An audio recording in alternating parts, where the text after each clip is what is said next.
NJ.com and the Heldridge Hotel. Welcome to the Rutgers Rant, your one-stop podcast for the Scarlet Knights. With your host, Steve Politi, and Rutgers insider Brian Fonseca. Let's start shopping. All right, everybody, welcome back to the Rant. A win. We're here to talk about a win, a victorious football team.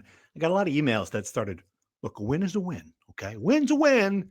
That's the theme of this show. A win is a win, baby. Just win. Put it on a t-shirt. William Tate, president of Rutgers University.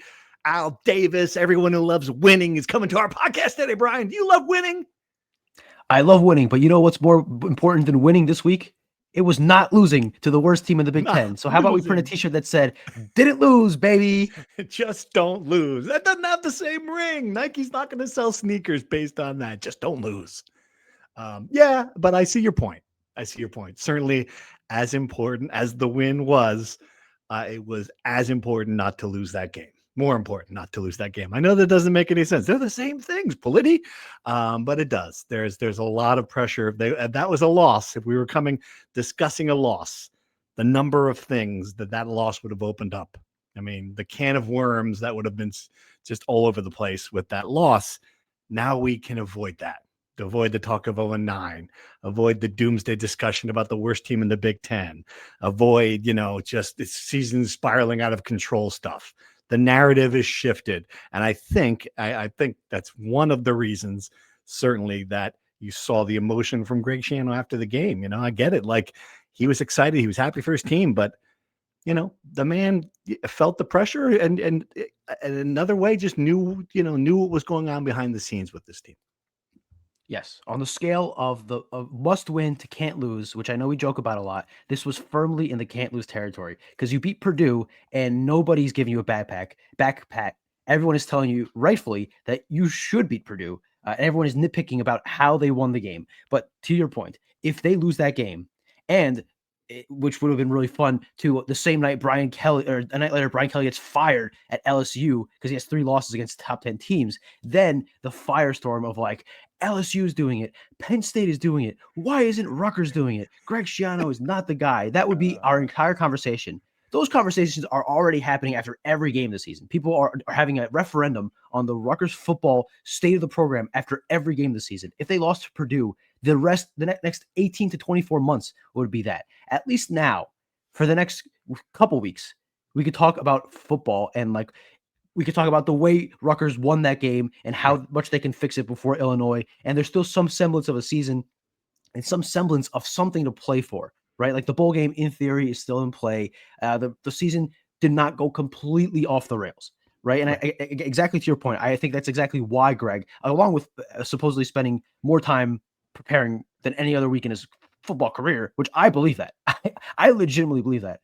I could see why Greg reacted the way he did, and I see the way the players reacted the way they did. Ethan's like sprinting over to him, hugging him, telling him he loves him, and intrepid sideline reporter Fuchs's microphone is in the area, so you could hear him say to each other, like, it took every last second, didn't it? Just like I told you. They had long meetings this week, and I just think it's a relief for everyone that the season, I know they talk about going 1-0 every week. They got a huge 1-0 this week because the season didn't go off the rails, and it easily could have, because we talk about it in our little bubble. If Rutgers loses to Purdue, that escapes the bubble. I know. Rutgers fans talk like LSU fans spend like Louisiana Community College fans. Like that's the best part about covering this team. It's like, we got to get rid of Greg Schiano. And they're like, what are the NIL donations? Oh, that's right. Nobody gives anything. Well, let's do the same thing LSU does. I love there's a quote about LSU, and we'll talk about Brian Kelly later because I think it's fascinating. Like one of the boosters, like, well, you can always find the money. And Ross Dellinger's story. Oh, you always find money. You do? Oh, that's news up here. But getting back to your point about the emotion and about it was genuine.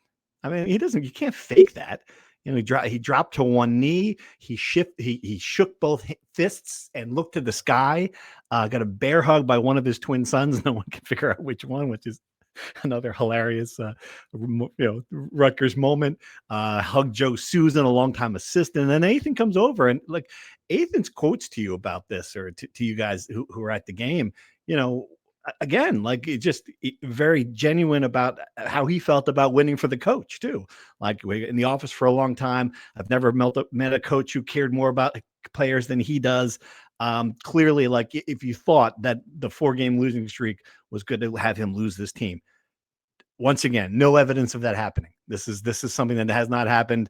As when Greg Shannon has been coach of this team, he manages to keep them even when things are going in the wrong direction. Once again, it wasn't a perfect performance. Certainly, we'll talk about that next. But he still has firm control over this program. I think that's what that win means, what that effort means, what that victory, what the celebration, what the emotions mean. Because again, if they didn't get it, I think all the things you just said had a real chance. I was trying to get to that point with my last question to Greg. I think it's fair to wonder if they don't win that game after KJ Duff has 241 receiving yards, after they have their best defensive performance in the Big Ten this season. If they lose that game to that team, I do think that there is a chance that guys throw in the towel and wonder what's the point anymore with 4 games left. You're 0-5 in the Big Ten. You are going to be seen as the worst team in the Big Ten. You have a real chance of going 0-4 in the Big Ten since the Chris Ash era. Like a lot of grim things were staring you down the barrel, and they could still go 1-8 in the Big Ten. That's not unfathomable. There's not a good chance it'll happen. There's a decent chance it'll happen, right? There's no game left on the schedule like a Purdue where you think, all right, well, they should be underdogs in 3 of them, clear underdogs in 3 of them, and it'll be a toss up in the 4th. So yeah, absolutely, good, yeah, right. But you're not going over, which I think there's a huge difference between 1-8 and 0-9. I just think that's the truth. Yeah. So I think things are not completely back on the rails. No one is thinking, all right, all the things we were complaining about before this week are over because we beat Purdue, but they did not just completely crumble, and we were not going to spend the next month just dead man walking to the end of the season and then having a huge offseason of questions, right? Unless now we can still get there if they just get blown out the last 4 games. But let's worry about that another day. All right, and this game, and I think this is one of the examples of what I thought was going to happen this year. Like I thought Rutgers was going to have high level talent above some of the teams they played, and this is one of those games where that high level talent won the game for Rutgers. And we can't say enough about the way KJ Duff performed in this game, one of the best performances ever by a Rutgers skill player. And this is a program that, has had some pretty good ones. Kenny Britt didn't have a day like that. Leonte Carew didn't have a day. I had days close to that, but didn't have a day like that. The only player in program history with more yards in the game, Taekwon Underwood, who had a cup of coffee in the pros. This is another pro level receiver. And, for me, what makes it so impressive, it wasn't just that he continues to get every jump ball against smaller cornerbacks, and you saw it again in this game, but he broke free and was wide open on a 78-yard play. You've got the clip of just how freaking open he was on this play. I mean, that's the stuff you expect from DT Sheffield, right? I look at if you're watching it on YouTube, he's catching the ball on the 32. The nearest cornerback is at the hash marks on the 39. Not good, not where you want to be when you got a guy beat. So clearly a breakdown. I get it, a breakdown in the Purdue defense as well. But still, just a really heads up, great play. He carried them the way Antoine Raymond carried them in this game. He had the one fumble, which could have been devastating, but he recovered from it. Was just was the dominant running back. And we're not saying enough about Ethan Kaliakmanis' game. When you throw for 350 yards, you can only complete 19 passes. I don't have the numbers in front of me, but just another really probably his best performance, one of his best performances in his career, certainly. The season, leadership you're seeing from him. The offense wasn't perfect, but those 3 guys certainly carried this team. Yes, and KJ might have had the best receiver performance, at least yardage wise, of all of them, because Taekwon Underwood did that against Buffalo. Yeah, and one could argue that this Purdue team is Mac-esque, but it is a Big Ten team on paper, so we'll give credit for that. And then Mark Harrison, who surpassed for second place, he did against Cincinnati in like garbage time of a game that wasn't really competitive. So KJ Duff did this in a game they had to win, and he carried them to that win. They would not win that game without KJ Duff. For him, I think this is a moment where the work he's done all season, he's been the most consistent guy. We talk about Ian Strong, rightfully so, as the more dominant guy, but KJ Duff has been there every week, contributing every week. Hasn't had the gaudy numbers, but he's chipped in. He scored touchdowns. He leads the team in touchdowns with 5, and he just keeps on contributing. And this was kind of his breakout moment where now you have 2 elite receivers in Ian Strong and KJ Duff, and when they're both out on the field playing the way they are, you have, again, 2 of the best receivers, maybe the best receiver tandem in the Big Ten. So I think this is a good breakout game for him. He just did it in so many different ways. They had no hope of guarding him. They had a 6'1" cornerback on him, which you got to pray for the kid that he just had no hope. If the ball is being thrown in the general vicinity over his head, KJ Duff is going to get it. And I don't have the screenshot from that touchdown, but to your point about Ethan, he was getting pressured on that play, and he threw that pass off of 1 foot, and he hit KJ on a dime on his shoulder. So he overcame some pressure. He was pressured on 14 dropbacks, got sacked 5 times. Yeah. The offensive line struggled. Jashawn Benjamin, who had a good game, he struggled really badly on pass protection. His first drive, where he has a lot of action, he moves them up 46 yards on 4 carries. He is just slicing and dicing and moving them down the field, and then all that progress gets wiped away because he whiffs completely on a pass block. Ethan gets sacked for 7 yards, and then the drive stalls, right? So that's the thing. Like, you got to make, for all the good they did, in some areas they washed it away in others. But I think Ethan, KJ, hard to ask them to do better than they did. And when you have a receiver that is as dominant as that, you're always going to have a chance in a game. Right. Defensively, mixed bag, I think, is the best way to put it. You've saw some progress, and we talked about, judging this defense on a curve, so to speak. When you have 5 stops and a 6-drive stretch, when you're forcing punts, which we haven't seen a lot of, but, and this is a pretty big but, there's just things that are continuing to happen defensively where guys are just left wide open, where you just can't explain. It's just things that are just inexcusable for a high school football team, much less a college football team. I think about the first touchdown for Purdue when, is this the one? Where he's all alone and essentially standing in the end zone by himself. Which one is this? No, this is the second one, I think. Again, no one covers the running back coming out of the backfield, right? I mean, that's all. This is the first one. So they roll out to the right. Rutgers, the secondary gets kind of lost on where to be, and he has a wide open receiver walk into the end zone. The second touchdown, he is so open. The quarterback is throwing the ball here.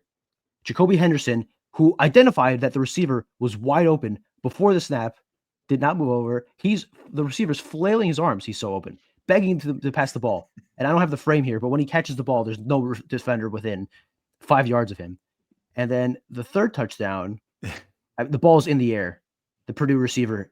This is the opposite of the KJ Duff play, where there's not a Rutgers receiver within 10 yards of this guy, and he catches it in the fourth quarter with 5 minutes left. Rutgers is up 4 points and needs to make a stop to win this game. This is the kind of resistance they put up on a crucial first down. And again, if you're listening to it and not watching it, the receiver is getting to the bottom of the P, and the nearest defensive in Purdue, and the nearest defensive back's on the R, just to give you an idea. I mean, in the middle of the R, holy cow. And I again, these things, I get it. You have a breakdown with 3 of them in the same game. It's just, that's bad against the bad offense. This game wouldn't have been close had they, avoided these mistakes. They keep happening, these mistakes. And it wasn't just that. I mean, I think on the first drive, you think, all right, here they come. Defense, Greg Shannon got involved. This is going to be there. I'm pretty sure they broke out a big 50-yard run too. I mean, just stuff didn't set contained. The same stuff that happened against Oregon, where you're like, oh, it's Oregon. They're really good. Well, no, it wasn't just that Oregon was really good. It was that defensive fundamentals continue to haunt this team. It's not just Jimmy's and Joe's, although that's a big reason for it, certainly. It's guys they're counting on to play at a high level, not doing the very basic things that are required for a good defensive football team. We continued to see it. So, again, you feel better about the defense because they did get some stops, but playing a bad opponent and having all of these, breakdowns still, it's hard to get too excited about it. Yes. I don't know what the assignments were, but on that first 57-yard run, it looked like Cam Miller went the wrong way, and they had two defensive backs covering one receiver, which opened up a ton of space on the left. And then Jabomi got caught, went blocked, and then he couldn't make the tackle, which left acres of space for them to run into. And again, that was an issue. They gave up 4 plays that resulted in a total of 170 yards. So on 4 plays, Purdue had 170 yards. It's 42.5 yards per play, right? And that some of them didn't include the touchdowns where they are, again, completely open. Yeah.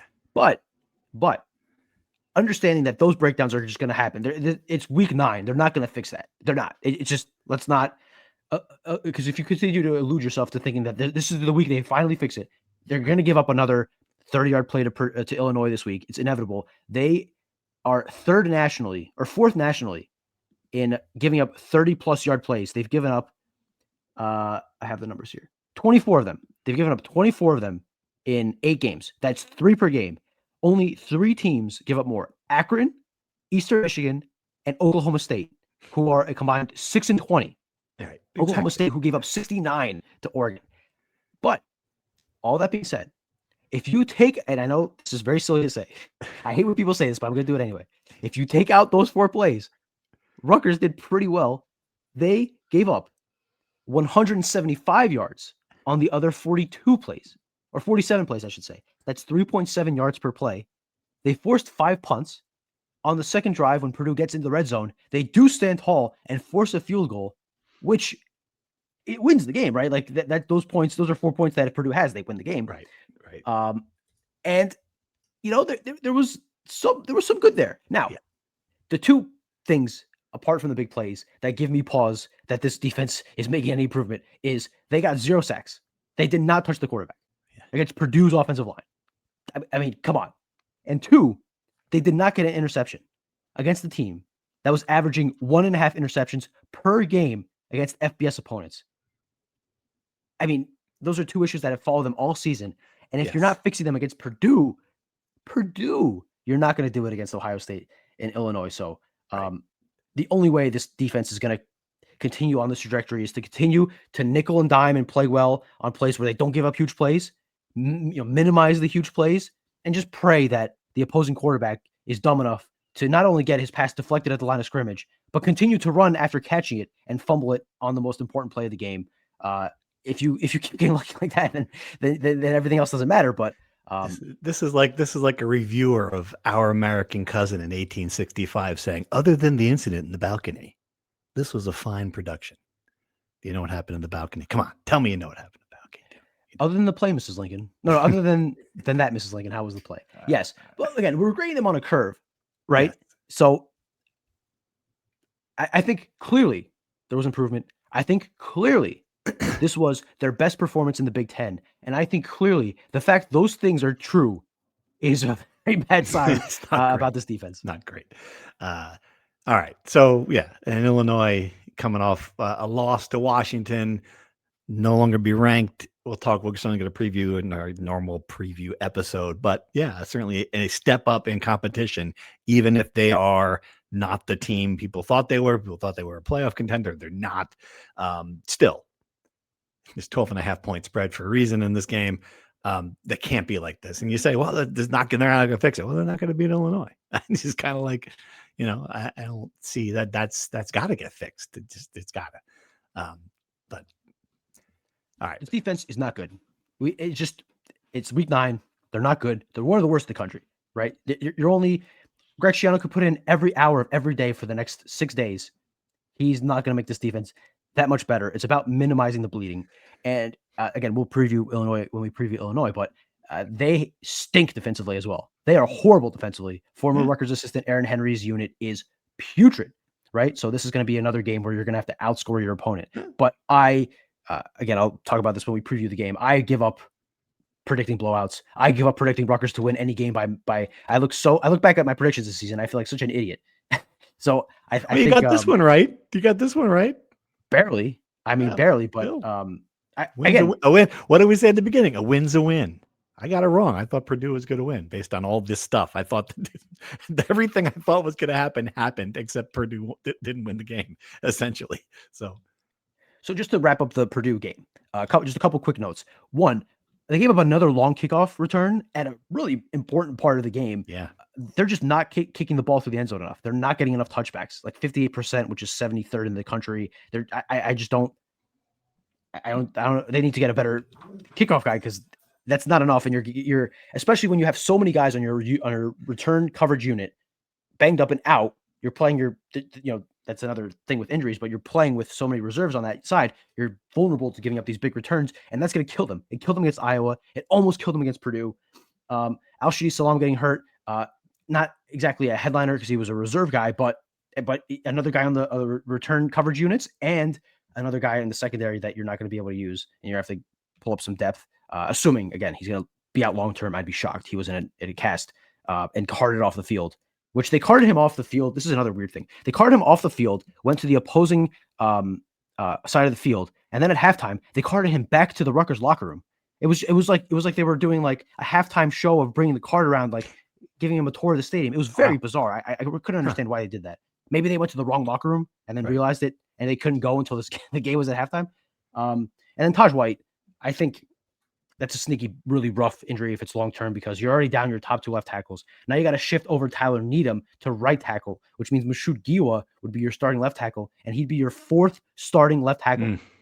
Or I should say fourth on the depth chart because Ryder Langsdale didn't play, but we were assuming he would start. So you're down to your fourth string guy, which again, it's not the first time I bring this up. It really makes you appreciate Holland Pierce for his longevity because you didn't even think about that for 2 years. Right. And now it's a game of musical chairs because Rutgers has the misfortune of guys continually getting rolled up on. It did not look good for Taj White. It's the second straight year where it seems like when Rutgers has an injury bug, it's at the same position. I mean, last year didn't have a tight end left in the program. Now it's happening at a more important position, and that's a big deal. Like I don't know what this offensive line doesn't have a lot of depth to begin with. It's going to be interesting to see if in a short week if you can patch together to move these guys around and make it working, especially after a game where you gave up 5 sacks as it is. I mean, that's the biggest concern now, right? I shouldn't say that. That's certainly a big concern. You just spend 10 minutes talking about the defense, dumbass. It's certainly an enormous concern. Like if you're going to go into this game against Illinois, a team you say not playing well defensively, you're going to have to outscore them. You have to have one of these games, you hope you get Ian Strong back. You have both those guys ready. You have a good running game. You already, things you can do. But if you can't protect Ethan, it's doesn't matter. They've given up 3 sacks at least in every Big Ten game and Norfolk State. It's hard. It makes what they've done offensively kind of more impressive when you think about it, considering how often he's getting just hit, sacked, pressured. The whole he's got to get rid of the ball quicker too. Let's say that there were a couple of covered sacks involved in there. A couple of times when he just held on to it too long. No doubt. Well, that's part of, you live and die by the big play, right? To have a big play like KJ's 72-yard touchdown, you have to hold on to the ball and let it develop because, the guy's not the Flash. He can't run 70 yards in 2 seconds. So that's part of the thing. But to your point, when the pocket is collapsing, you can't. That's a calculated risk that I agree he took too long on a couple of sacks. So it's a fair point that we shouldn't malign the offensive line for all the issues. They were part of the problem. So was poor pass protection from the running backs who are not Kyle Monangai. Again, another thing you don't appreciate for Kyle Monangai until he's gone is how well he protected the quarterback. And then the other one is, Ethan. When he was pressured, he had average time to throw of 3.8 seconds, right? That's a long time to hold on to the ball. Yeah. All right, let's do some questions from the Discord and from X. Thanks for chiming in and giving us some topics, funny topics. I like it. Brian Kelly. A lot of people want us to talk about Brian Kelly. You would think we'd be talking about it on the Rutgers Pod, but because the people who are intimately familiar with Brian Kelly in President Bill Tate and Athletic Director Kelly Zinn from LSU got out of there before things, hard to say, went off the rails. It was a couple of top 10 games, and now you're writing a check for $50 million. But hey, that's big time college football. Brian Kelly out at LSU. People want to know, jokingly, I think, for the most part, does the LSU train to Rutgers continue? And my answer to that is, of course, no. But I would like to see him up here at a press conference like talking like Paulie Walnuts, right? Wouldn't that be worth it? Would you sign for like a 6-year Brian Kelly complete utter failure just to see him get up here and go, hey, the pork roll thing, right? I got a tail of him right here, and just to see him like talk like that at a press conference? I certainly would. I would be all on board for that, just for that. Oh, how you have that defensive breakdown over there? Hey, we're recruiting Jersey players. Okay, I'm going to Bosco. I'm going to Bosco now. Hey, come on. Oh, Fonseca, I thought you were a Paisan. Why are you pressing me on this loss, huh? It's just Purdue. Come on, you guys. I don't know why I sound like Andrew Cuomo. Rutgers, what do you expect there? I got 2 bills on Rutgers. I thought you were part of the family. No, wait. You went.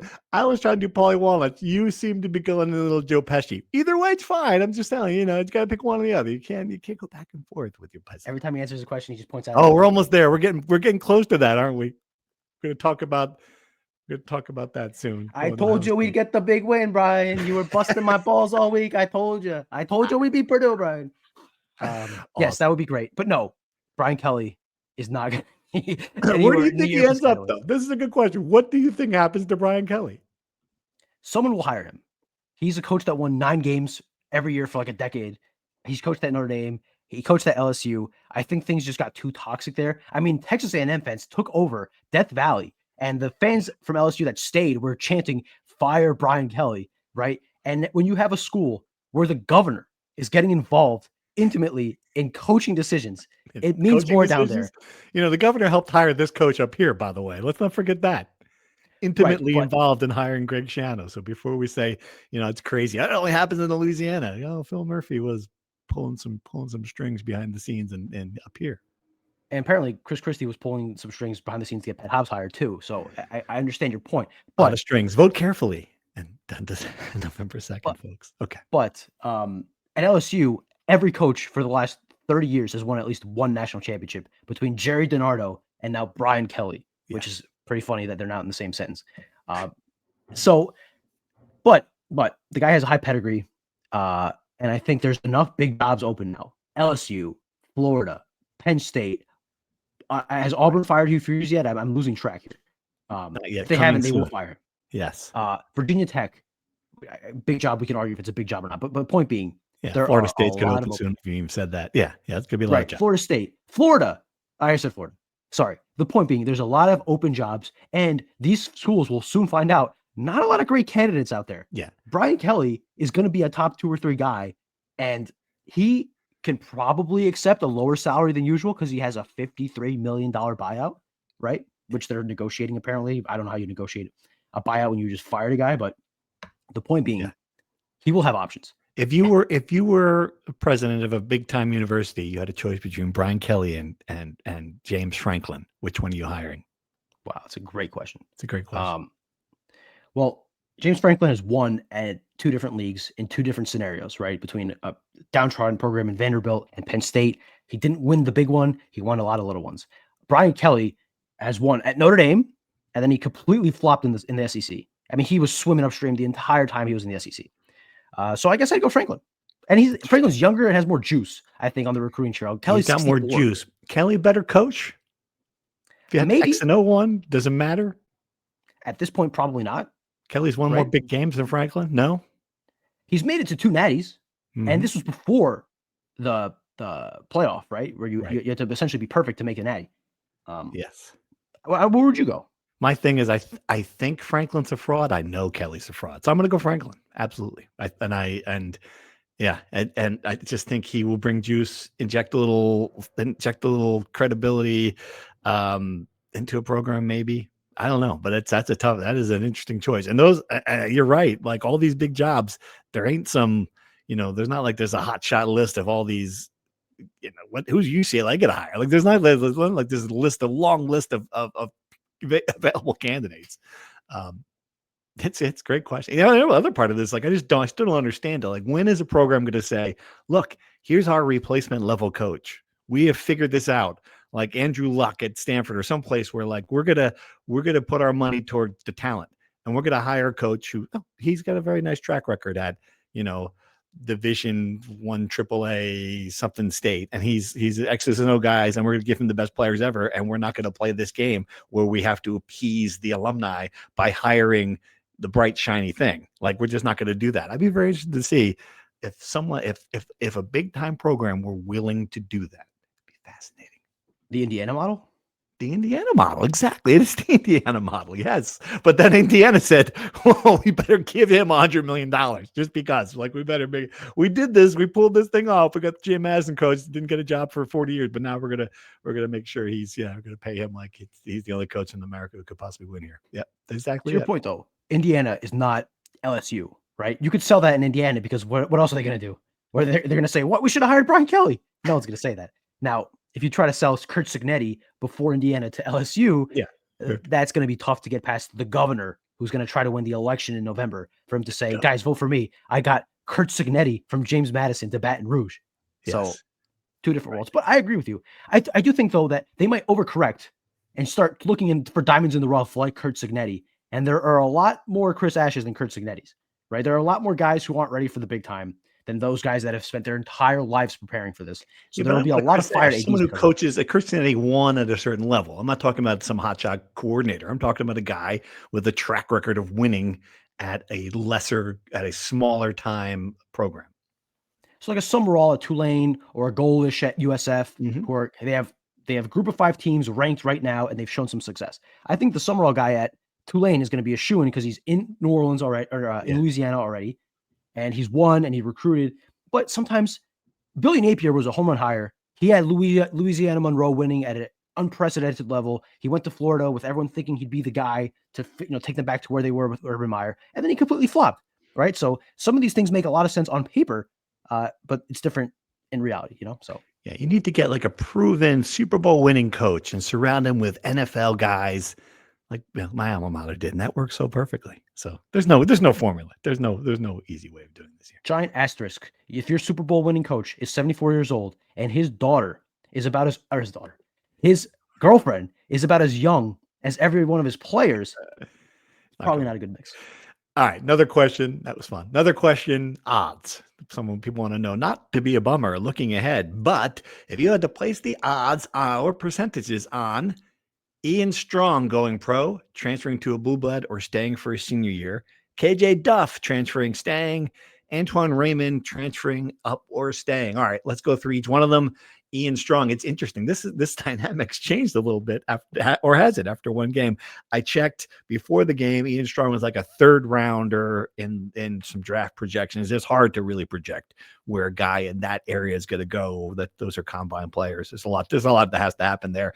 I do wonder if missing a couple of games, of not having the big bold stats, are going to hold Ian Strong back a little bit. It's kind of I don't know.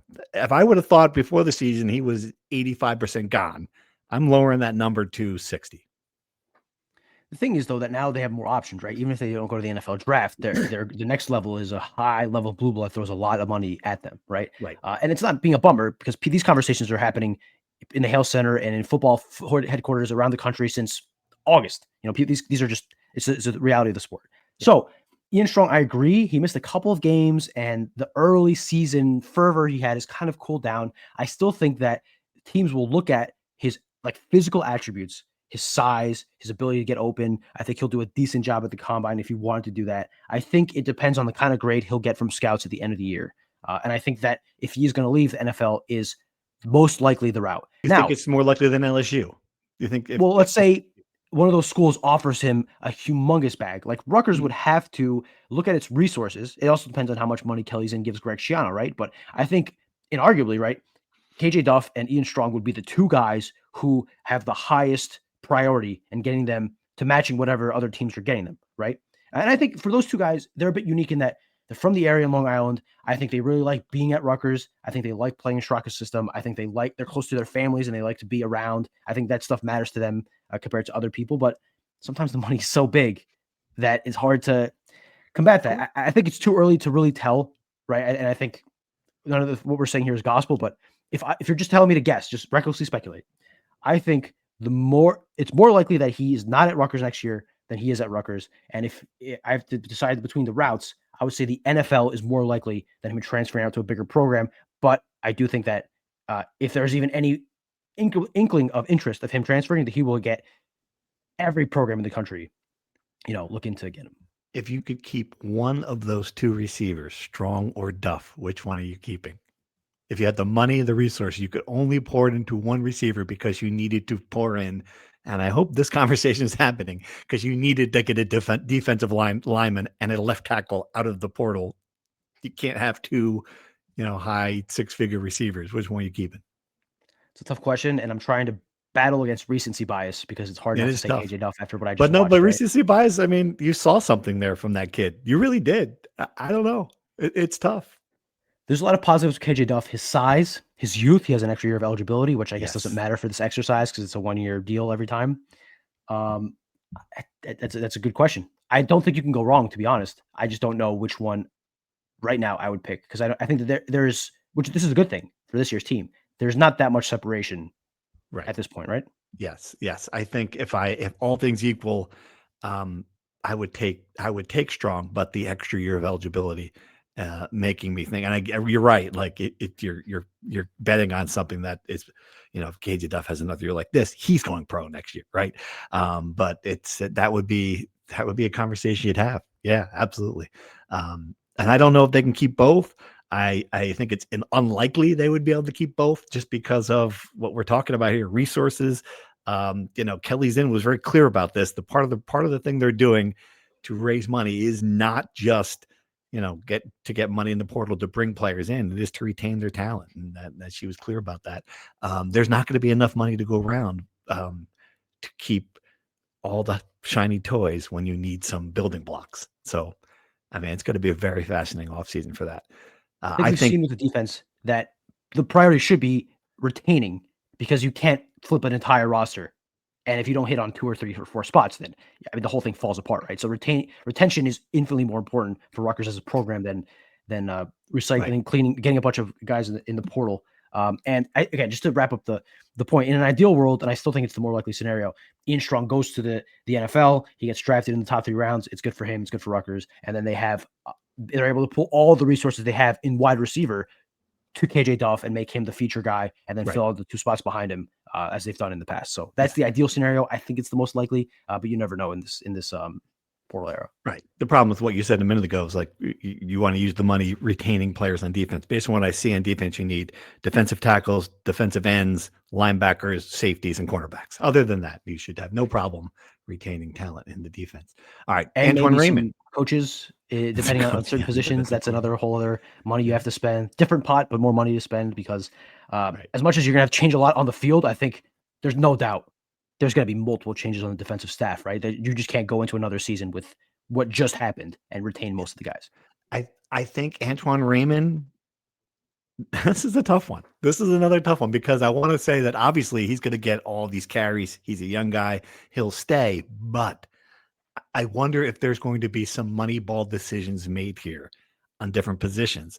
And if you're discussing what we're discussing here and Rutgers needs these premier positions that cost a lot of money in the portal, do you pay a running back, a very good running back, or do you look on your depth chart and see Jayshon Benjamin and see young guys coming up through the program where you're like, all right, let's do what the Giants did because that works so well.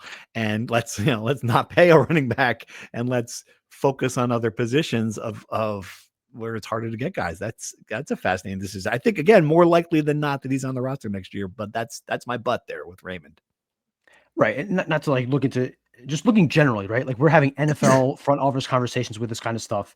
And it's hard because you have to understand, we don't know how much money they have. That always makes this more difficult, but they're sitting in the Hale Center thinking, okay, we have this much money. We want to allocate this much money for this position, for this guy. We risk losing this guy and having to find a replacement. Do we have enough guys in the program with depth that if this guy does transfer, this guy can come up and we don't have to go searching for a solution in the portal? Are there solutions in the portal that fit our price range? It's just so much calculus that these guys have to do. It's an inexact science.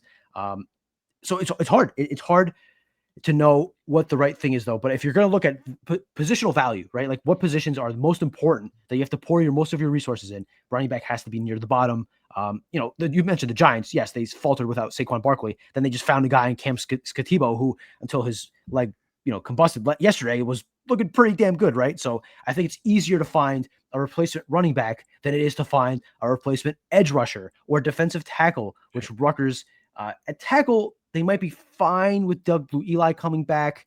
At edge, they really need to get depth. Not only elite starters, they need to get depth. Yeah. The entire defense is going to be, I think, and should be the focus of the portal. And I think retaining the offensive guys will be. But then you have to fill in your entire interior offensive line. There are so many positions Rutgers has to fill this offseason, which is pretty daunting the more we talk about it. Yep, absolutely. All right. So that's a good exercise that we'll have, literally 8 months to discuss, but it's going to be an interesting offseason to figure that out. And those conversations are happening now as we speak. The interesting thing is going to be the portal window is now in January, right? So there's going to be, unless Rutgers makes it to a bowl, or even if they do make it to a bowl, there will be a long time between the end of the season and when guys go into the portal, which could be beneficial because you're having conversations. You'll have a general idea of not only who on your team is probably going to go in the portal, but who on other teams is going to go in the portal. So my guess is that when the portal window opens, things will happen a lot faster because everyone will have a month essentially to collect their data and make their decisions and allocate their resources and all that stuff. So that'll be an interesting thing to watch. And we'll have a month to discuss all this baselessly until the portal actually opens. Right. Yes. And then we can see exactly what people are paying for players. And yeah, I think there'll be some shock and awe at some decisions that are made. All right. We had some questions about refereeing. People are very angry, maybe rightfully so. And this is like my entire weekend was looking at tweets like this because of the way the Giants lost the game against the Eagles. There are a couple of legitimately bad calls. There are a couple of questionable calls in the Rutgers game. I think people were most angry about the punt that was a fumbled punt that turned out interfering with the kicker, which shouldn't have been. Mike Pereira said it right away. It shouldn't have been a call. This is a question from JP. With all the terrible calls by referees and umpires in this point, should there be a financial penalties for egregiously incorrect calls? That would cost some people. There'd be some bankrupt umps pretty quickly. I don't know if that's feasible, but it's tough. Yeah, I mean, it's just part of the game. But it seems like in some instances lately, it's you would think they'd get better at this. Financially penalizing someone for being incompetent or missing something up at work is a slippery slope that I do not want to go down personally. These guys are under so much pressure with millions of people watching on TV, home crowds killing them in the stadium. You want them to have to make a split-second 50-50 decision on stuff that sometimes really is borderline, knowing that if they mess this up, they're losing $5,000 when it's not like they're getting paid $7 million a game, right? That's not nothing.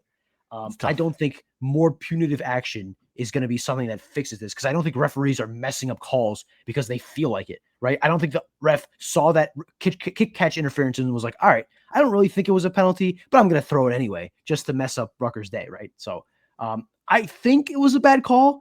I understand because the Rutgers guy was in somewhat of the vicinity and in theory, right, he did interfere with the guy catching the ball, not directly, right? He didn't physically stop him, but he was there.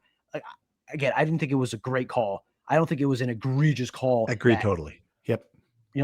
That's a different thing. That's a different thing for me. It wasn't probably the wrong call, but it wasn't like, some calls we see where you're just like, are you out of your mind with that?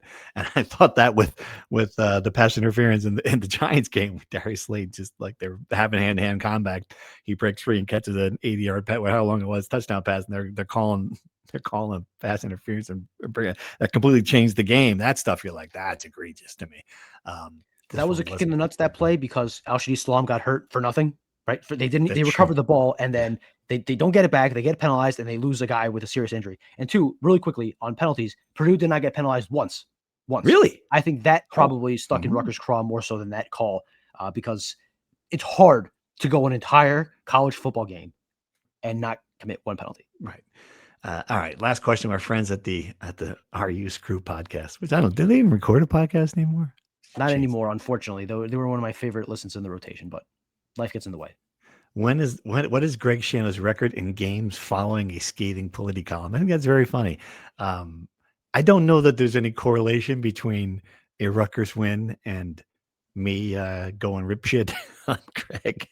But that'd be great. With someone, there's just some data on that. And what counts as a really scathing? What counts as a scathing politicom, or what's just a normal level of fire? I don't know. It's a good question. But the last two in my mind are the one you wrote last week, and then they come out and they don't beat Purdue in this fiery effort, but they win a game they have to win.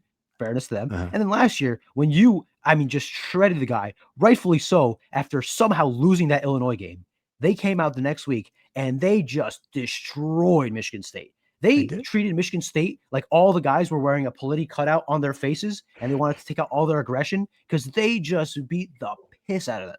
So I guess the last two in my memory is Greg Schiano must have, a tackling dummy with your face on it in the Hale Center during that week, because they come out firing after that. All I got to say is you're welcome. All right. They don't have to thank me. It's fine. If that's what it takes, I'm your guy here. Okay. I'm like the Brian Kelly. I can do it. That's good. Very funny. And that's why I'm setting them up. I'm only scathing before playing, a patsy here. I'm not scared. If I go rip shit against before they play Ohio State, I don't think it's going to matter. You have to write that week that Rutgers must beat Ohio State and just get them all riled up. Maybe it'll work. Yeah, maybe it'll work. Give that a shot. All right. But what else? We've got some sad news. Women's soccer ends its streak of 13 straight NCAA tournaments. Wow.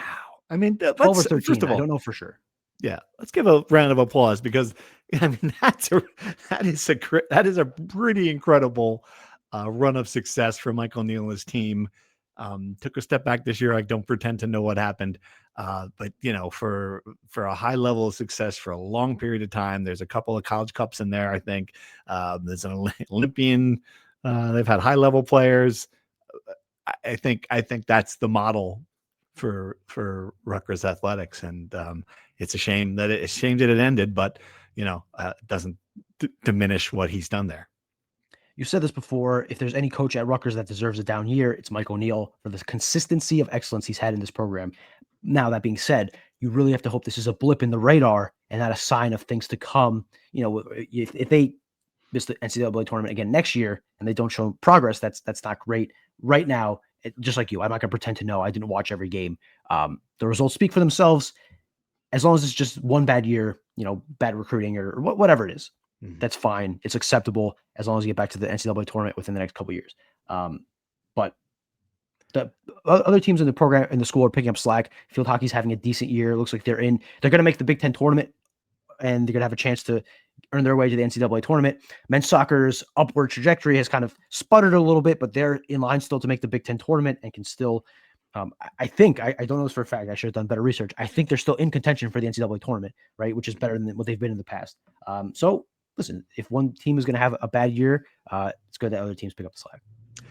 All right. And the other big Rutgers news, if you're following the NBA and you're up late at night, Dylan Harper. Wow. What were the numbers again? So Dylan Harper yesterday against Brooklyn, he scored 20 points on 8 of 11 shooting.